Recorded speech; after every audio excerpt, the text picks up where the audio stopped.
नमस्कार, मैं डॉक्टर राकेश कुमार शर्मा, सहायक आचार्य।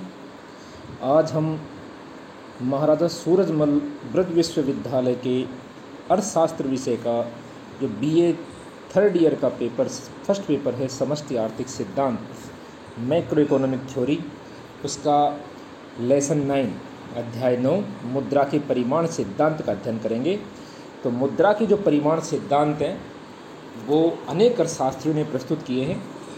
इस सिद्धांत में कीमत पर मुख्य रूप से मुद्रा की पूर्ति के प्रभाव का विवेचन किया गया है और मुद्रा की पूर्ति के प्रभाव का विवेचन कीमत स्तर और मुद्रा के मूल्य दोनों के ऊपर इसका अध्ययन किया जाता है। तो मुद्रा का परिमाण सिद्धांत फीसर ने भी प्रस्तुत किया, कैम्ब्रिज अर्थशास्त्री ने प्रस्तुत किया और मुख्य रूप से कीन्स ने भी प्रस्तुत किया। तो सबसे पहले हम मुद्रा के परिमाण सिद्धांत का, जो फीसर ने मुद्रा का परिमाण सिद्धांत प्रस्तुत किया है, जिसे सौदे का दृष्टिकोण या लेन देन के दृष्टिकोण के नाम से भी जाना जाता है, इसका अध्ययन करेंगे।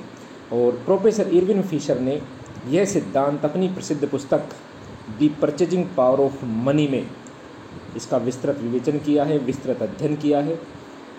फिशर ने कहा है कि यदि मुद्रा की मात्रा और कीमत स्तर, मुद्रा की मात्रा और वस्तु के कीमत स्तर में समान संबंध पाया जाता है, जबकि मुद्रा की मात्रा और मुद्रा के मूल्य में विपरीत संबंध पाया जाता है। यानी कि फीसर के मुद्रा परिमाण सिद्धांत के अनुसार यदि मुद्रा की मात्रा को दोगुनी कर दी जाए तो कीमत स्तर भी दुगना हो जाता है और मुद्रा का मूल्य आधा हो जाता है।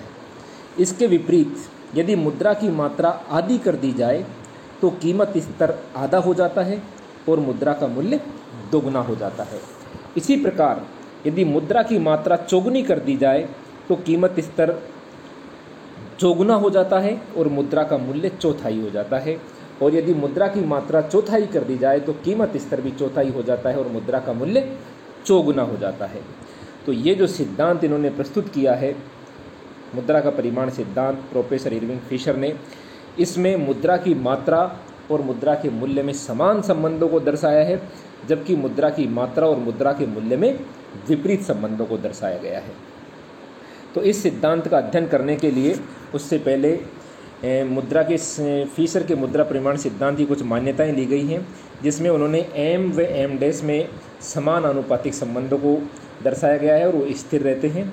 यानी कि एम यानी कि मुद्रा का मूल्य, मुद्रा का परिमाण, और एम डैश यहाँ पर साख मुद्रा से लिया गया है, दोनों को स्थिर माना गया है।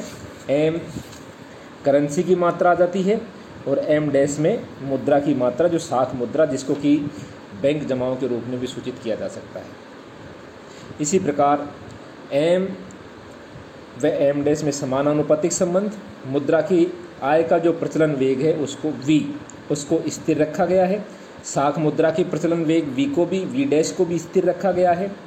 व्यापार या सौदों की मात्रा टी स्थिर रहती है, अर्थात अर्थव्यवस्था में हमेशा पूर्ण रोजगार की दशा पाई जाती है। यानी कि मुद्रा की मात्रा या मुद्रा के परिमाण के बढ़ने पर भी रोजगार की अवस्था में या स्थिति में कोई परिवर्तन नहीं रहता, क्योंकि साधनों का पहले से ही पूर्ण उपयोग हो रहा है।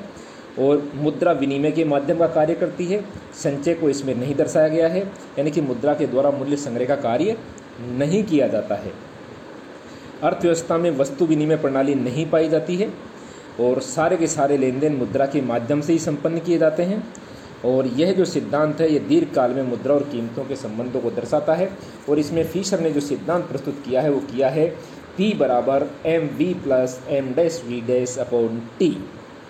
ये जो समीकरण आप अपनी स्लाइड्स पे देख रहे हैं, इसमें फिशर ने जो समीकरण प्रस्तुत किया है वो है P बराबर mv plus m dash v dash upon t। m यानी मुद्रा की मात्रा, v यानी मुद्रा का प्रचलन वेग, m डैश यानी कि साख मुद्रा की मात्रा, v डैश यानी कि साख मुद्रा का प्रचलन वेग, अपॉन t बराबर व्यापार या सौदों की मात्रा, और p प्राइस लेवल यानी कि कीमत स्तर। तो ये जो समीकरण इसमें हम देख रहे हैं कि अन्य सभी कारक जैसे v, m dash, v dash और t, इन सब को प्रोफेसर इरविन फिशर ने स्थिर माना है। इसलिए मुद्रा के परिमाण और मुद्रा का जो वस्तुओं का जो मूल्य है, कीमत स्तर है, उसमें समान आनुपातिक संबंध दर्शाया जाता है और वो बन जाता है P समानुपाती एम। और ये जो डायग्राम के द्वारा दर्शाया जा रहा है, इसमें हम देख रहे हैं कि एक तरफ मुद्रा की मात्रा और दूसरी तरफ सामान्य कीमत स्तर। तो जैसे जैसे दोनों में समान संबंध है, मुद्रा की मात्रा को बढ़ा रहे हैं तो कीमत स्तर भी बढ़ता जा रहा है। मुद्रा की मात्रा 100, 200, 300, 400, 500 लगातार बढ़ती जा रही है, तो कीमत स्तर भी उसी अनुपात में 2, 4, 6, 8, 10 उसी अनुपात में लगातार बढ़ता जा रहा है। यानी कि मुद्रा की मात्रा और कीमत स्तर में समान आनुपातिक संबंधों को व्यक्त किया जाता है। दूसरा जो डायग्राम है मुद्रा के परिमाण सिद्धांत का, वो प्रोफेसर इरविंग फिशर के द्वारा दर्शाया गया है। इसमें हम देख रहे हैं कि जैसे जैसे मुद्रा का परिमाण बढ़ता है, मुद्रा की मात्रा बढ़ती है, मुद्रा का मूल्य लगातार घटता जाता है। पहले m मुद्रा की मात्रा थी तो कीमत स्तर या मुद्रा का मूल्य था 1/p। जैसे ही मुद्रा की मात्रा दुगनी हुई 2m, तो मुद्रा का मूल्य घट के रह गया 1/2p, और 4m होने पर 1/4p। इस प्रकार मुद्रा का परिमाण मुद्रा के परिमाण या मुद्रा की मात्रा कीमत स्तर के साथ समान संबंधों को दर्शाती है, जबकि मुद्रा के मूल्य के साथ एकदम विपरीत संबंधों को दर्शाती है। इसके बाद हम देखते हैं कि मुद्रा के प्रचलन वेग को प्रभावित करने वाले ये इसके कारक कौन कौन से हैं। तो मुद्रा के प्रचलन वेग को प्रभावित करने वाले कारकों में भुगतान की अवधि क्या रहती है। भुगतान शॉर्ट अवधि में किया जा रहा है या लॉन्ग टर्म में किया जा रहा है। यदि भुगतान मासिक आधार पर शॉर्ट टर्म में लॉन्ग टर्म में किया जाता है तो जितना जल्दी भुगतान होगा समाज में वी की मात्रा भी उतनी अधिक होगी, और जितना देर से भुगतान होगा समाज में वी या मुद्रा के प्रचलन वेग उतना ही कम होता है। आर्थिक तेजी मंदी का भी मुद्रा के प्रचलन वेग पर प्रभाव पड़ता है। तेजी की स्थिति में मुद्रा का प्रचलन वेग अधिक रहता है, जबकि मंदी की स्थिति में मुद्रा का प्रचलन वेग कम रहता है। व्यापारियों से उधार की सुविधा या व्यापारियों से उधार मिलता है तो मुद्रा का प्रचलन वेग बढ़ता है, और कम नहीं मिलता है तो मुद्रा का प्रचलन वेग घटता है। आर्थिक विकास भी मुद्रा के प्रचलन वेग को बढ़ाती है। लोगों की तरलता पसंदगी या नगद राशि रखने की इच्छा, इसका मुद्रा की मात्रा पर विपरीत प्रभाव पड़ता है। जैसे जैसे लोगों की तरलता पसंदगी बढ़ती जाती है, मुद्रा का प्रचलन वेग घटता जाता है। बैंकिंग सुविधाओं से मुद्रा की प्रचलन वेग बढ़ता है, क्योंकि जितनी अधिक बैंकिंग सुविधाओं का विस्तार होगा, मुद्रा का प्रचलन वेग या मुद्रा के संचलन की मात्रा उतनी अधिक होगी। मुद्रा की मात्रा श्रम मुद्रा की मात्रा का मुद्रा के प्रचलन वेग पर प्रभाव पड़ता ही है। मुद्रा की मात्रा यदि अधिक होगी तो प्रचलन वेग भी अधिक होगा। उपभोग की प्रवृत्ति जितनी अधिक होगी, मुद्रा का प्रचलन वेग उतना ही अधिक होगा। और कीमतों की भावी संभावनाएं, यदि भविष्य काल में कीमतों के बढ़ने की संभावना हो तो वर्तमान में प्रचलन वेग बढ़ जाता है, और यदि गिरने की संभावना हो तो वर्तमान में प्रचलन वेग घट जाता है। इस प्रकार मुद्रा का जो परिमाण सिद्धांत है, जो कि सर्वप्रथम इरविंग फिशर ने दिया था, ये सिद्धांत अर्थव्यवस्था में, हालांकि बाद में इसकी बहुत अधिक आलोचना हुई, लेकिन वर्तमान समय में प्रासंगिक भी है। और इसकी कुछ आलोचनाएं हैं, वो ये हैं कि ये अल्पकाल में लागू नहीं होता। अल्पकाल में इसलिए लागू नहीं होता कि इस सिद्धांत को दीर्घकाल के लिए ही बनाया गया है, काफ़ी लंबी अवधि में ही ये लागू किया जाता है। अल्प समय में मुद्रा के परिमाण और कीमत स्तर दोनों को अनेक कारक भी प्रभावित करते हैं। और इसकी जो मान्यताएं हैं, जिसमें कि उन्होंने M dash V dash T और M dash V dash T और V, इन सबको स्थिर माना है, ये गलत है। ये भी अन्य कारणों से प्रभावित होती हैं।